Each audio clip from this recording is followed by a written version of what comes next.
నిన్న జరిగిన GT versus RCB match లో ఆర్సీబీ అయితే సునాయాసం గెలిచింది అనమాట. తమ గెలుపుని నమోదు చేసుకుంది. నిన్న చిన్న స్వామిలో పెద్ద స్వామి అయితే వేరే వ్యవహారం చేశాడు. ఫస్ట్ టాస్ వచ్చేసి ఆర్సీబీ గెలిచింది అనమాట. ఆర్సీబీ టాస్ గెలిచినాక బౌలింగ్ ఎంచుకుంది, ఫీల్డింగ్ ఎంచుకుంది. ఆ పిచ్ అయితే గ్రాస్ లేదు, బౌన్స్ అంత ఉండదు, అయినప్పుడు ఫీల్డింగ్ ఉంచుకుంది ఆర్సీబీ అయితే.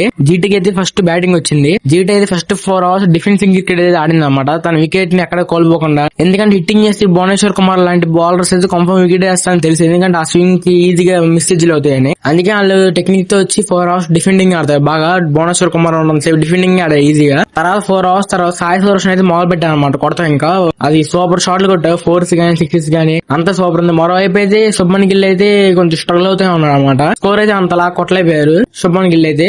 సాయి సుదర్శన్ అయితే 100 కొట్టాయి అనమాట. తన ఆడిన షాట్ లేదు, ఒక్కొక్కటి ఒక డైమండ్ లాగా ఉన్నాయి అనమాట. కృణాల్ పాండ్యా బౌన్సర్ ఇస్తే ఆ బౌన్సర్ ని 6 కొడతాడు సింగిల్ హ్యాండ్ తో. ఆ 6 అయితే మామూలుగా ఉండదు. షార్ట్ ఆఫ్ ద మ్యాచ్ అని చెప్పొచ్చు ఆ షాట్ అయితే.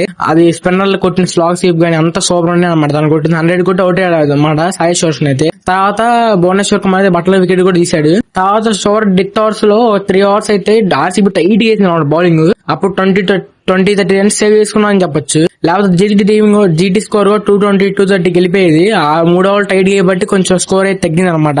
జీటీ టీం అయితే 205 అయితే టార్గెట్ ఇచ్చింది. దాని అయితే ఆర్సీబీ సునాయాసం చేసేసింది అని చెప్పొచ్చు. ఆర్సీబీ బ్యాటింగ్ విషయానికి వచ్చేసి స్టార్టింగ్ వాళ్ళు కొంచెం అగ్రెషన్ గా స్టార్ట్ చేశారు అనమాట. విరాట్ కోహ్లీ గానీ జాకబ్ బెతల్ అవుట్ అయ్యాడు. జాకబ్ బెతల్ అవుట్ అయ్యాగానే దేవదత్ పట్టికల్ వచ్చాయన్నమాట. దేవదత్ పట్టికల్ అయితే ఫస్ట్ బాల్ నుంచి 6 కూడా మొదలు పెట్టాడు. తనైతే 20 balls 50 కొట్టేసా అని చెప్పొచ్చు. తనకైతే ఫాస్టెస్ట్ 50 అనమాట తన కెరీర్ లో. తనైతే సూపర్ బ్యాటింగ్ ఆడుతున్నాడు, యంగ్ క్రికెటర్ అనమాట. సూపర్ ఆడుతున్నాడు దేవదత్ పట్టికల్ అయితే. మరోవైపు విరాట్ కోహ్లీ కూడా సూపర్ అగ్రెషన్ నాక్ అయితే ఆడారనమాట. 44 balls 81 runs కొట్టారనమాట విరాట్ కోహ్లీ అయితే. 184 స్ట్రైక్ రేట్ తో. ఇప్పుడు ట్రోల్ చేయండి ట్రోల్స్ అయితే. ఇప్పుడు స్ట్రైక్ రేట్ స్లోగా ఉంటుంది అంట కదా, ఇప్పుడు ట్రోల్ చేయండి. విరాట్ కోహ్లీ అయితే 4 6 అయితే కొట్టారనమాట. 6 అయితే మామూలు కొట్టలేదు విరాట్ కోహ్లీ. అన్ఫార్చునేట్లీ అవుట్ అయ్యానమాట మిస్టేజ్ వల్ల. తన నుంచి కూడా అగ్రెషన్ చూసాం అప్పుడు. తర్వాత అయితే వరుసగా 2-3 వికెట్లు పడ్డాయి అనమాట. 2-3 వికెట్లు పడ్డా కొంచెం జిడ్ అయితే గేమ్ లో లైట్ గా వచ్చింది అనమాట. కాకపోతే కృణాల్ పాండ్యా వచ్చి ఒక ఓవర్ క్లచ్ ఇచ్చింది అనమాట.